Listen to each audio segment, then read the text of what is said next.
Party ఫిరాయించిన ఎమ్మెల్యేలపై చర్యల కోసం ప్రయత్నాలు చేస్తున్నామన్నారు బీఆర్ఎస్ ఎమ్మెల్యే జగదీష్ రెడ్డి. ఎమ్మెల్యేలపై అనర్హత వేటు కోసం న్యాయ పోరాటం చేస్తున్నామని చెప్పారు. పార్టీ ఫిరాయింపుల నిరోధక చట్టాన్ని తీసుకొచ్చిన కాంగ్రెస్ పార్టీ దానికి తూట్లు పొడుస్తోందని విమర్శించారు జగదీష్ రెడ్డి.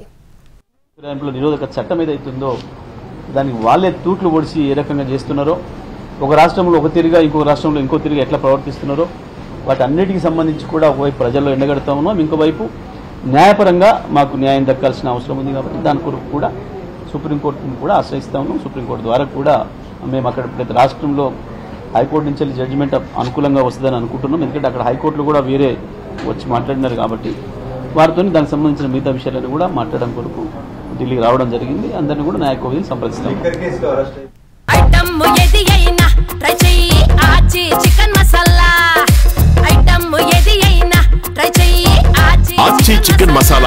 ఫిరాయింపుల నిరోధక చట్టం ఏదైతుందో దానికి వాళ్ళే తూట్లు పొడిచి ఏ రకంగా చేస్తున్నారో, ఒక రాష్ట్రంలో ఒక తిరిగా ఇంకో రాష్ట్రంలో ఇంకో తిరిగా ఎట్లా ప్రవర్తిస్తున్నారో వాటన్నిటికి సంబంధించి కూడా ఒకవైపు ప్రజల్లో ఎండగడతా ఉన్నాం, ఇంకోవైపు న్యాయపరంగా మాకు న్యాయం దక్కాల్సిన అవసరం ఉంది. కాబట్టి దాని కొరకు కూడా సుప్రీంకోర్టును కూడా ఆశ్రయిస్తా ఉన్నాం. సుప్రీంకోర్టు ద్వారా కూడా మేము అక్కడ ప్రతి రాష్ట్రంలో హైకోర్టు నుంచి వెళ్ళి జడ్జిమెంట్ అనుకూలంగా వస్తుందని అనుకుంటున్నాం. ఎందుకంటే అక్కడ హైకోర్టులు కూడా వేరే వచ్చి మాట్లాడినారు కాబట్టి వారితో దానికి సంబంధించిన మిగతా విషయాలను కూడా మాట్లాడడం కొరకు ఢిల్లీకి రావడం జరిగింది. అందరినీ కూడా న్యాయకోవిధిని సంప్రదిస్తాం.